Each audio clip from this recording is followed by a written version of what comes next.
Салам айымдар, каналыма кош келиңиздер. Бүгүн сиздер менен өтө даамдуу шоколад дамданган ичинде начинкасы менен сонун бир пирог жасайбыз.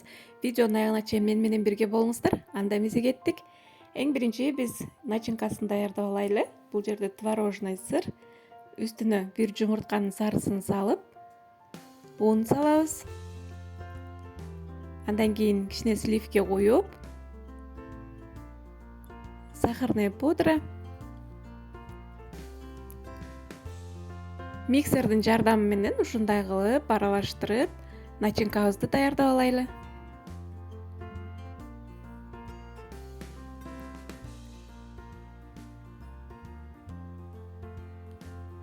Мынакей даярдап алдык. Эми лопатка менен да ушундай кылып текши баарын бир аралаштырып алыңыздар.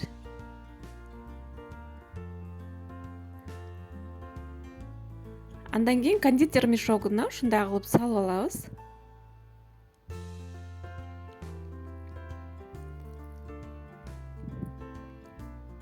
Салып бир четке ала турабыз. Мынакей даяр. Эми тестасын даярдайлы. Бул жерде un жана какао. Сөзсүз түрдө унду ээлеп алыңыздар. Андан кийин разрыхлитель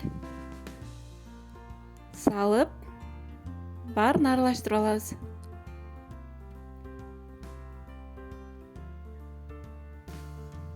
Андан кийин шекер салабыз.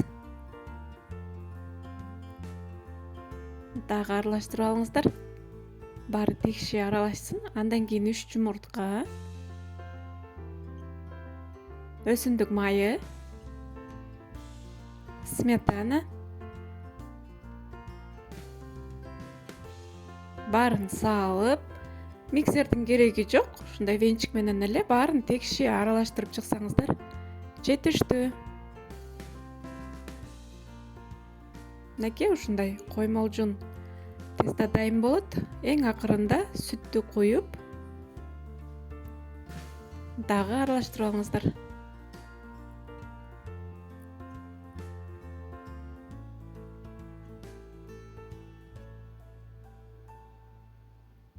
Мынакей даяр болуп калды. Эми эң соңунда алма уксусунан 1 чай кашык кошуп коюңуздар. Жөнөкөй уксус болбойт, сөзсүз түрдө алманын уксусу болуш керек. Кошпой койсоңуздар деле болот. Мынакей биздин тестабыз даяр болду.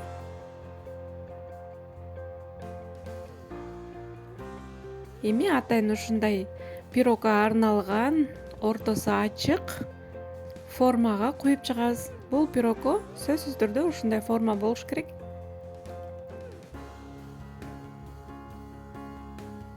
Ошондо пирогубуз жашнакай болуп, кооз болуп чыгат. Мынакей жарымын алып калганда унутпаңыздар. Азыр начинкасынын ортосуна салып алып, калган тестаны үстүнө куюп чыгабыз. Мынакей ушинтип начинкабызды жайгаштырып алайлы. Аябагандай даамдуу сонун пирог болот. Эми калган тестабызды кремдин үстүн жаап, куюп чыгабыз.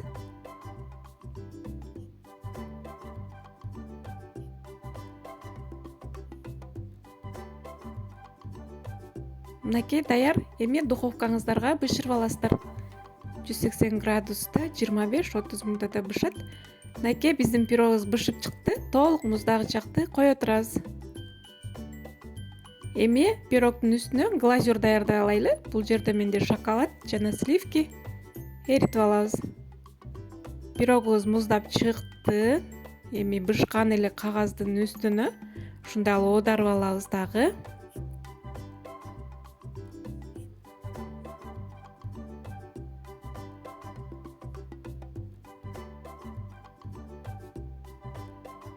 Мынакей өтө кооз сонун пирог болуп чыгат.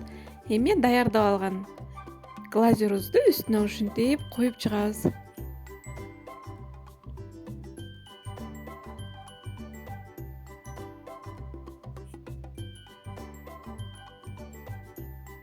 Куюп алдык. Үстүн ушундай кылып тегиздеп өзүңүздөрдүн каалооңуздарга жараша кооздоп койсоңуздар болот. Менде фисташка мукасы бар. Фисташка ун, ошо менен кооздоп коеюн деп чечтим. Аябагандай сонун кооз пирог болот кыздар. Сөзсүз түрдө жасап көрүңүздөр. Мынакей. Өңү дагы сонун, дамы дагы оозуңуздарда калат. Сөзсүз жасап көргүлө. Мынакей ооз тийип дагы көрөйлү. Аябагандай даамдуу пирог болгон.